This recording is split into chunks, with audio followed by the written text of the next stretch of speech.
Bismillahirrahmanirrahim. Assalamualaikum warahmatullahi wabarakatuh.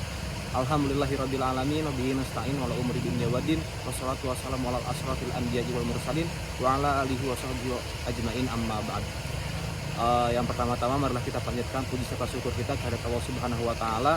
Lalu yang kedua, tidak lupa juga kita mencurah limpahkan salawat serta salam kepada junjungan alam Nabi besar kita Nabi Muhammad sallallahu alaihi wasallam. Pada video kali ini saya akan menjelaskan atau mempresentasikan tugas mata kuliah agama Islam dengan judul Manusia sebagai Khalifah fil Ard, Amanah Kepemimpinan dan Tanggung Jawab di Bumi. Di presentasi ini saya akan menjelaskan tentang peran manusia, arti khalifah, dalil tentang khalifah, tugas inti khalifah, pertanggungjawaban khalifah, Islam modern di dunia, dan kesimpulan.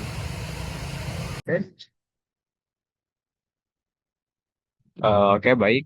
Melanjutkan presentasi yang tadi dengan PPT yang berjudul Manusia sebagai Khalifah fil Ard, Amanah Kepemimpinan dan Tanggung Jawab di Bumi.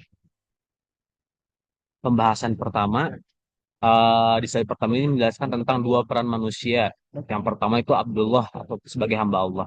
Konsep Abdullah merupakan fondasi spiritual bagi eksistensi manusia, berfokus pada hubungan vertikal, hablum minallah, yaitu pengakuan dan kepercayaan diri secara total kepada Sang Pencipta. Tugas utamanya sebagaimana ditetapkan dalam Quran Surat Az-Zariyat ayat 56 adalah penyembahan taat dan pengabdian sepenuhnya kepada Allah, menjadikan seluruh aspek kehidupan baik ritual maupun sosial sebagai bentuk ibadah.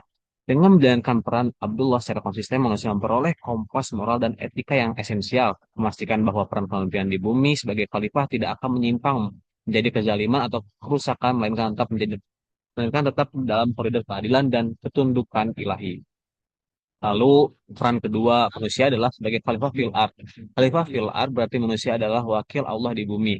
Yang dijelaskan oleh dalam surat Al-Baqarah ayat 30 yang diberi mandat untuk menjelaskan tugas horizontal yang mengolah, memakmurkan, dan memimpin kehidupan secara adil. Tugas ini meliputi tanggung jawab terhadap alam, sesama manusia, dan menjadikan bumi sebagai tempat yang tertib, makmur sesuai dengan nilai-nilai ketuhanan. Lalu pembahasan selanjutnya arti dari khalifah itu sendiri. Secara makna lugas, khalifah berarti pengganti, wakil atau pemimpin. Namun secara makna hakiki, peran khalifah adalah mandataris Allah yang bertugas mempertaksikan sifat-sifat ketuhanan di bumi, yaitu melalui keadilan, kreativitas, dan kasih sayang. Oleh karena itu, tujuan utama dari khalifah adalah menegakkan tatanan kehidupan yang adil, sejahtera, dan harmonis. Seluruh bumi selalu berpedoman pada petunjuk dan wahyu. Lalu slide selanjutnya ada dalil tentang khalifah yang dijelaskan dalam surat Al-Baqarah yang telah saya tadi pada ayat 30 yang berbunyi wa idza qala rabbuka lil malaikati inna inni ja'ilun fil ardi khalifah, yang artinya ingatlah ketika Tuhan berfirman kepada malaikat, sesungguhnya aku hendak menjadikan seorang khalifah di bumi. Mereka berkata, mengapa engkau hendak menjadikan khalifah di bumi itu orang yang akan membuat kerusakan padanya dan menumpahkan darah? Dia berfirman, sungguh aku mengetahui apa yang tidak kamu ketahui. Lalu di slide selanjutnya adalah tugas inti dari khalifah. Tugas utama dari peran manusia sebagai khalifah adalah mewujudkan kesejahteraan yang menyeluruh di bumi. Tujuan ini dicapai melalui tiga mandat utama. Yang pertama, pengembangan sumber daya, yaitu mengolah kekayaan alam seperti tambang, air, dan energi untuk kepentingan kolektif sesuai ke perintah dalam Quran Surat Hud ayat 61. Kedua, kreativitas dan teknologi pembangunan seperti riset dan penciptaan teknologi untuk membangun peradaban yang beradab. Yang ketiga, pengelolaan ekonomi yang adil di mana khalifah wajib menciptakan sistem yang menolak praktis eksploitatif seperti riba, penimbunan, dan korupsi, guna memastikan pemerataan kesejahteraan bagi seluruh umat manusia. Lalu di slide selanjutnya atau pembahasan selanjutnya ada pertanggungjawaban seorang khalifah. Sebagai khalifah, amanah kekhalifahan adalah beban yang sangat besar yang dijelaskan pada Quran Surat Al-Ahzab ayat 72 yang diterima manusia dengan resiko pertanggungjawaban tinggi. Amanah ini membawa dimensi hisab di mana setiap individu akan diminta pertanggungjawabannya atas empat hal. Yang pertama adalah dirinya, yang kedua adalah tentang tanggung jawab kepada keluarga, yang ketiga adalah tanggung jawab kepada harta, dan terakhir adalah pertanggungjawaban kepada waktu. Keberhasilan dalam menjalankan amanah ini akan membawa ridho Allah, sedangkan kegagalan berakibat pada siksa Allah. Lalu selanjutnya adalah Islam di